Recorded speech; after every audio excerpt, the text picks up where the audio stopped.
अच्छा। आज हम पार्सेवल्स थ्योरम पढ़ेंगे। तो पार्सेवल्स थ्योरम जो है हम फोरियर सीरीज़ में भी पढ़ेंगे और फोरियर ट्रांसफॉर्म में भी पढ़ेंगे, लेकिन अभी जो हम ये पार्सेवल्स थ्योरम पढ़ रहे हैं वो फोरियर सीरीज़ के टॉपिक में पढ़ रहे हैं। तो क्योंकि फोरियर सीरीज़ में हमारे पास पीरियोडिक सिग्नल्स होते हैं जिनको हम फिर कॉम्प्लेक्स एक्सपोनेंशियल सिग्नल्स के फॉर्म में रिप्रेजेंट करते हैं। तो पीरियोडिक सिग्नल्स हमने ये पढ़ा था कि पावर सिग्नल्स होते हैं और जो उनकी एनर्जी होती है वो इनफाइनाइट होती है और उनका जो एवरेज पीरियोडिक सिग्नल्स का जो एवरेज पावर होता है वो फाइनाइट होता है। तो अब पार्सेवल्स थ्योरम ये कह रहा है कि अगर आपने किसी पीरियोडिक सिग्नल को फोरियर सीरीज़ के फॉर्म में चेंज कर लिया है तो आपके पास फोरियर सीरीज़ कोएफिशिएंट्स होंगे। ठीक है। तो अब आप जो है डायरेक्टली सिग्नल का पावर फाइंड आउट करें, एक्स ऑफ टी जो भी सिग्नल है उसका पावर डायरेक्टली फाइंड आउट करें जो हमने जो है पहले किया था। ठीक है। या फिर अगर आपने फोरियर सीरीज़ में कन्वर्ट कर लिया है सिग्नल या डायरेक्टली फोरियर सीरीज़ के फॉर्म में मिला हुआ है तो उसके कोएफिशिएंट्स की हेल्प से भी हम सिग्नल का एवरेज पावर फाइंड आउट कर सकते हैं। तो अगर आप लोगों को याद हो तो हम जो पहले पावर फाइंड आउट कर रहे थे, हम क्या कर रहे थे कि हमारे पास जो पीरियोडिक सिग्नल था एक्स ऑफ टी, ठीक है, उसके मैग्नीट्यूड को स्क्वायर कर रहे थे या सिंपली एक्स ऑफ टी को स्क्वायर कर रहे थे। ठीक है। और उसको इंटीग्रेट कर रहे थे एक साइकिल के लिए। ठीक है। और फिर जो है यहाँ पे बाहर जो है उसके टाइम पीरियड से उसको डिवाइड भी कर रहे थे। तो ये एक्चुअली हमने ये चीज़ की हुई है पहले। अब हम ये प्रूव करेंगे कि जो पावर हम इस तरह प्रीवियस मेथड से फाइंड आउट कर रहे थे और अगर हम पार्सेवल्स थ्योरम को यूज़ करें तो सेम पावर आएगी। अच्छा, पार्सेवल्स थ्योरम क्या कह रहा है कि जो टोटल एवरेज पावर है किसी भी पीरियोडिक सिग्नल में तो वो जो होगी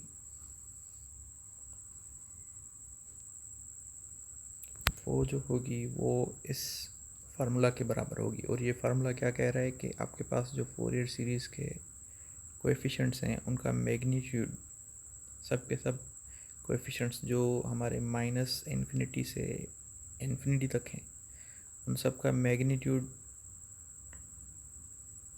उसको फिर स्क्वायर करेंगे मैग्नीट्यूड को और उन सब को जब हम सम करेंगे तो वो हमारा पावर हो जाएगा।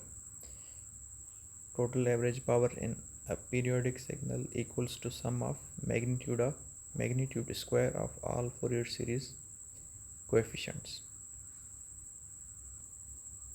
अच्छा, प्रीवियसली हमने जो पावर फाइंड आउट करने के लिए, एवरेज पावर फाइंड आउट करने के लिए जो फार्मूला यूज़ किया था उसमें हमने ये मैग्नीट्यूड या मॉड हमने नहीं लिया था क्योंकि हम वहाँ पे पावर जो है रियल सिग्नल का फाइंड आउट कर रहे थे। लेकिन अगर वहाँ पे हम कॉम्प्लेक्स सिग्नल का पावर फाइंड आउट करते तो फिर यहाँ पे वो मॉड की सैम्पल आनी थी। ठीक है। तो रियल सिग्नल का अगर हम मैग्नीट्यूड फाइंड आउट करें भी तो वही आएगा, इसी वजह से वहाँ पे हमने मॉड की सैम्पल यूज़ नहीं की थी। अच्छा, अब इस फार्मूला को हम इसमें चेंज करना चाहते हैं कि वाकई जो है ये चीज़ इसके बराबर है या नहीं है। तो उसके लिए हम क्या कर रहे हैं कि जो ये हमारे पास mod of x of t whole square है उसको हम इस फॉर्म में भी लिख सकते हैं।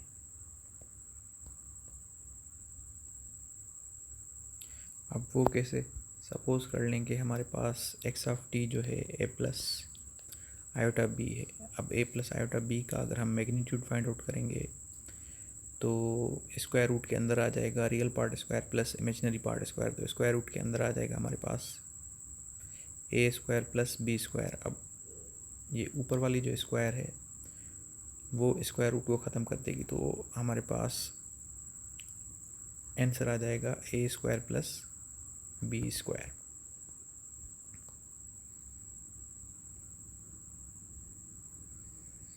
जैसे ए स्क्वायर प्लस बी स्क्वायर और ये अंडर रूट, और फिर उसके ऊपर जो है हमारे पास स्क्वायर है, क्योंकि हमने ये कहा है कि जो एक्स ऑफ टी है वो है ए प्लस आयोटा बी। ए प्लस आयोटा बी है तो उसका मैग्नीट्यूड जो है वो हमने फाइंड आउट किया। यहाँ पे मैग्नीट्यूड है, फिर मैग्नीट्यूड के ऊपर स्क्वायर है, तो मैग्नीट्यूड हो जाएगा हमारा real part square plus imaginary part square, तो ए स्क्वायर प्लस बी स्क्वायर और उसके ऊपर स्क्वायर रूट, फिर ये बाहर वाली स्क्वायर वो यहाँ पे आ जाएगी, तो स्क्वायर रूट और ये स्क्वायर ख़त्म हो जाएगी। तो इसका जो है इंटीग्रेशन के अंदर जो चीज़ है उसका जो रिज़ल्ट आएगा वो हमारे पास आएगा ए स्क्वायर प्लस बी स्क्वायर। ठीक है, तो हम ये कह रहे हैं कि ये पूरी की पूरी चीज़ हम इसके बराबर लिख रहे हैं। वो कैसे कि एक्स ऑफ टी वही है ए प्लस आयोटा बी। अब एक्स एस्टेरिक ऑफ टी मतलब हम एक्स ऑफ टी का कॉन्जुगेट ले रहे हैं, तो एक्स ऑफ टी को एक्स ऑफ टी के कॉन्जुगेट के साथ जब मल्टीप्लाई करेंगे तो फिर हमें वही ए स्क्वायर प्लस बी स्क्वायर मिलेगा। वो कैसे कि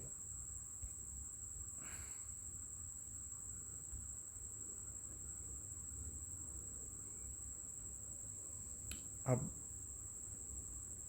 ए प्लस आयोटा बी है हमारे पास, उसको मल्टीप्लाई करेंगे हम ए माइनस आयोटा बी के साथ। तो जब इन दो ब्रैकेट्स को हम मल्टीप्लाई करेंगे तो हमारे पास जो आंसर आएगा, क्योंकि जब इस तरह की दो ब्रैकेट्स होती हैं तो हम क्या करते हैं, पहले टर्म को स्क्वायर करते हैं, फिर माइनस देके दूसरी टर्म को भी स्क्वायर करते हैं। तो अब यहाँ पे ए स्क्वायर आ जाएगा minus iota B whole square, तो आयोटा स्क्वायर -1 हो जाएगा, तो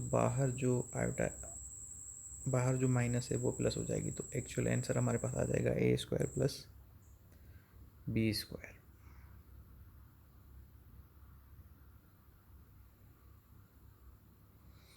ठीक है, तो मतलब हम जो है इस चीज़ को रिप्लेस कर सकते हैं इसके साथ। अच्छा, अब क्योंकि हमें जो है ये प्रूव करना है कि ये चीज़ इसके बराबर है और ये चीज़ हमारी फोरियर सीरीज़ से रिलेटेड है, तो हम क्या करेंगे, एक्स ऑफ टी को फोरियर सीरीज़ के टर्म्स में रिप्रेजेंट करेंगे कि जो भी सिग्नल होगा एक्स ऑफ टी उसको हम रिप्रेजेंट कर रहे हैं फोरियर सीरीज़ के फॉर्म में, कि हमारे पास काफ़ी सारे कॉम्प्लेक्स एक्सपोनेंशियल सिग्नल्स हैं जिनका अपना एक वेट है। ठीक है, और जब उन सब को हम ऐड करेंगे तो हमें एक्स ऑफ टी मिल जाएगा। अच्छा, अब ये एक्स ऑफ टी तो हमने यहाँ पे रख दिया है। अब अगर हमारे पास conjugate of x of t है तो उसमें हमने के की जगह पे के डैश रखा है। ठीक है, और फिर हमने इसके ऊपर जो है कॉन्जुगेट की निशानी दे दी है कि मतलब जो भी चीज़ है वो हमें कॉन्जुगेट करनी है। सही है, अंदर हमने सारा का सारा सेम रखा है, जैसा ये सिर्फ के की जगह पे के डैश रखा है, तो कुछ भी रख सकते हैं। ठीक है, क्योंकि इसके अपने टर्म्स हैं। लेकिन जो ये चीज़ है और ये चीज़ है, ये वाली यहाँ पे जो सेक्शन है वो असल में कॉन्जुगेट है इसका, तो इस वजह से यहाँ पे ऊपर हमने एस्टेरिक की साइन दे दी है जो यहाँ पे हमने एक्स के साथ दी हुई है। अच्छा, अब अगर ये हम एस्टेरिक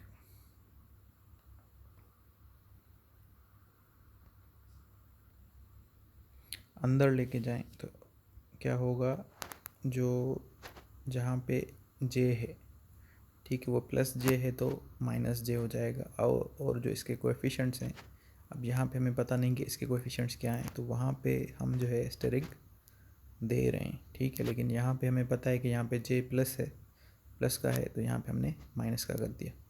ठीक है, क्योंकि कॉन्जुगेट में हम इमेजिनरी नंबर में जो है हम मतलब इमेजिनरी पार्ट जो होता है कॉम्प्लेक्स नंबर में, अगर वो पॉजिटिव होता है तो नेगेटिव कर देते हैं, नेगेटिव होता अगर ये पहले से तो फिर हम उसको पॉजिटिव कर देते। ठीक है। अच्छा, अब उसके बाद जो है हमने दोनों समेशंस एक साथ रख दिए और दोनों कोएफिशिएंट्स एक साथ रख दिए, और जो एक्सपोनेंशियल टर्म्स हैं, ठीक है, ये एक्चुअली यहाँ पे दोनों मल्टीप्लाई हो रहे हैं, एक्स ऑफ टी और उसका कॉन्जुगेट, तो ये दोनों एक्सपोनेंशियल टर्म्स भी आपस में मल्टीप्लाई हो रहे हैं, तो इनके पावर्स हमने ऐड कर दिए, के माइनस के डैश। ठीक है, और बाहर हमारे पास इंटीग्रेशन है।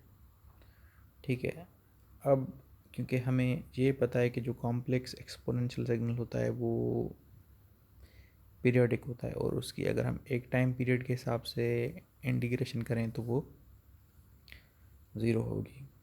तो यहाँ पे जो इंटीग्रेशन हम कर रहे हैं टाइम पीरियड के हिसाब से कर रहे हैं, तो ये ज़ीरो हो सकता है, लेकिन कब हो सकता है ज़ीरो? जब के जो है के डैश के इक्वल ना हो, मतलब ये फैक्टर यहाँ पे रहना चाहिए। अगर यही ख़त्म हो जाएगा, के डैश के इक्वल हो जाएगी, ये फिर ख़त्म हो जाएगा, तो फिर इंटीग्रेशन पॉसिबल है। लेकिन अगर के और के डैश आपस में इक्वल नहीं है तो फिर इसकी इंटीग्रेशन क्या होगी? ज़ीरो होगी। ठीक है, क्योंकि ये पीरियोडिक सिग्नल है। अच्छा, अब दूसरी कंडीशन में अगर के डैश के इक्वल है तो ये फैक्टर ख़त्म हो जाएगा, ये फैक्टर ख़त्म हो जाएगा, तो फिर इंटीग्रेशन का रिज़ल्ट ज़ीरो नहीं आएगा। ठीक है, फिर कोई भी हमारे पास यहाँ पे टी का टर्म नहीं बचेगा। टी का टर्म नहीं बचेगा तो मतलब ये सारे कांस्टेंट हो जाएंगे और इंटीग्रेशन हमारे पास आएगी टी। तो जब zero to T limit put करेंगे तो हमारे पास टी आ जाएगा रिज़ल्ट इंटीग्रेशन का, और उसके साथ ये सारे कांस्टेंट भी होंगे। फिर उस टी को हम इस टी के साथ कैंसिल कर देंगे, तो बाकी ये सारे कांस्टेंट्स ही हमारे पास बचेंगे। अच्छा, अब इन कांस्टेंट्स में हमने ये कंसिडर किया है कि के डैश और के जो है एक ही चीज़ है, तो फिर हमने जो है एक ही समेशन रखी है जिसमें के है माइनस इन्फिनिटी टू इन्फिनिटी। फिर हमने क्या किया है कि यहाँ पे भी के डैश की जगह पे हमने के रख दिया है, तो यहाँ पे ए के और ए के एस्टेरिक। ठीक है। अच्छा, अब ए के और ए के एस्टेरिक इस तरह का है, तो इसको हम फिर दोबारा इस फॉर्म में लिख सकते हैं। तो हमने ए के और ए के डैश को, सॉरी, ए के और ए के जो है एस्टेरिक को, जो कि उसका कॉन्जुगेट है ए के का, फिर उसको हमने इस फॉर्म में रखा है। तो ये चीज़ यहाँ पे प्रूव हो गई, वही चीज़ हमें मिल गई जो पार्सेवल्स थ्योरम कह रहा है, वो चीज़ हमें यहाँ पे मिल गई। अच्छा, इस पर हम न्यूमेरिकल भी करेंगे कि अगर हम जो हमने पहले पावर फाइंड आउट करने का तरीका सीखा था, अगर उससे पावर फाइंड आउट कर रहे हैं और फिर पार्सेवल्स थ्योरम की हेल्प से पावर फाइंड आउट कर रहे हैं, तो रिज़ल्ट सेम आना चाहिए। तो हमारे पास cos 2 पाई टी है, ये एक पीरियोडिक सिग्नल है, इसका हम पावर जो है इस फार्मूला के हिसाब से भी फाइंड आउट करेंगे और जो पार्सेवल्स थ्योरम ने कहा है उसके हिसाब से भी फाइंड आउट करेंगे। ठीक है, अब cos 2 पाई टी है, तो यहाँ पे जो है पहले हम टाइम पीरियड निकालेंगे, तो ओमेगा की वैल्यू यहाँ पे क्या है? ओमेगा की वैल्यू 2 पाई है, और यहाँ से जब हम टाइम पीरियड निकालेंगे, ठीक है, टाइम पीरियड हमारे पास 1 आएगा। वो कैसे 1 आएगा कि यहाँ पे ओमेगा की वैल्यू आप रखेंगे 2 पाई एफ। ठीक है, तो एफ़ की वैल्यू आ जाएगी 1, और एफ़ की वैल्यू अगर 1 है, फ्रीक्वेंसी 1 है, 1 हर्ट्ज़ है, तो टाइम पीरियड भी 1 जो है सेकंड हो जाएगा। अच्छा, अब जो पहले वाला फार्मूला है उसके हिसाब से हमें कास को जो है कास का मैग्नीट्यूड फाइंड आउट करना है, स्क्वायर करना है उसको फिर। ठीक है, तो मैग्नीट्यूड फाइंड आउट करेंगे तो कोई फ़र्क नहीं पड़ेगा क्योंकि ये रियल सिग्नल है, आयोटा तो है ही नहीं इसमें। तो फिर उसके बाद जो है हम इसको स्क्वायर करेंगे। अच्छा, इंटीग्रेशन में हमने जो है लिमिट टाइम पीरियड के हिसाब से रखी है 0 to 1, और जो बाहर 1/t है उसमें भी हमने t की वैल्यू 1 पुट कर दी है। ठीक है। अच्छा, अब कास को जब हम स्क्वायर करेंगे तो क्या बन जाएगा? 1 + cos 4 पाई टी। और डिवाइड में उसके साथ आ जाता है 2, जो कि हमने यहाँ पे बाहर रखा हुआ है 1/2 करके। अब इसकी जो है हम इंटीग्रेशन 1 की लेंगे, टी आ जाएगी, कास की जो है साइन 4πt, और उसकी जो एंगल है वो नीचे आ जाएगी। अब इसमें जब हम लिमिट पुट करेंगे तो हमारे पास जो आंसर आ रहा है वो आ रहा है 1/2। ठीक है। अच्छा, अब इसके साथ इस प्रॉब्लम में हमारे पास राइट हैंड साइड भी, जिसको अभी तक हमने टच नहीं किया, इस लेफ्ट हैंड साइड का रिजल्ट जो है हमारे पास 1/2 आ गया है। अच्छा, राइट हैंड साइड में पार्सेवल्स थ्योरम है कि जो फोरियर सीरीज़ के कोएफिशिएंट्स हैं उनका मैग्नीट्यूड फाइंड आउट करके उनको स्क्वायर करेंगे, और फिर जब सबको सम करेंगे तो 1/2 ही आना चाहिए। तो इसके जो कोएफिशिएंट्स हैं कॉस के, ऑयलर्स थ्योरम जब हम इस पे लगाएंगे, ठीक है, तो हमारे पास 2 टर्म्स आ जाएंगे, और 2 टर्म्स आ जाएंगे तो वो होगा हमारा a1 और a-1, और जो a0 होगा वो इसमें नहीं बनेगा। ठीक है, तो टोटल जो हमारे पास टर्म्स हैं 3 टर्म्स हैं, लेकिन उसमें a0 जो है 0 ही है। a1 का वैल्यू क्या आएगा? a1 का वैल्यू आएगा हमारे पास 1/2, और a-1 का वैल्यू आएगा हमारे पास 1/2। ठीक है।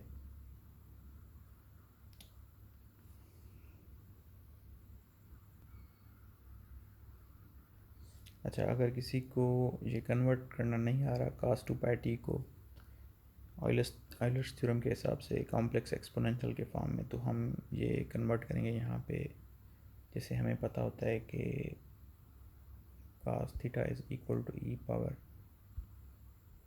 Iota theta plus e power minus iota theta divided by 2। तो cos2π t जो है वो हमारे पास बन जाएगा e power iota 2π t plus e power minus iota 2πt divided by 2। तो यहाँ पे जो फर्स्ट टर्म बनेगा हमारा, यहाँ पे 2 टर्म्स हैं, एक ये कॉम्प्लेक्स एक्सपोनेंशियल है उसके साथ भी जो है 1/2 है, दूसरा ये कॉम्प्लेक्स एक्सपोनेंशियल सिग्नल है उसके साथ भी जो है उसका जो कांस्टेंट उसके साथ मल्टीप्लाई हो रहा है वो 1/2 है। तो क्योंकि ये यहाँ पे पॉजिटिव फ्रीक्वेंसी है, ठीक है, ओमेगा नॉट है ये, और यहाँ पे ये माइनस ओमेगा नॉट है। ठीक है, ओमेगा नॉट यहाँ पे जो है हमारी 2π है, यहाँ पे ओमेगा नॉट माइनस 2π है। तो ये जो है हमारा a1 यहाँ से मिलेगा, यहाँ से a-1 मिलेगा, तो a1 की वैल्यू भी 1/2 होगी और a-1 की वैल्यू भी 1/2 होगी। a0 यहाँ पे नहीं है।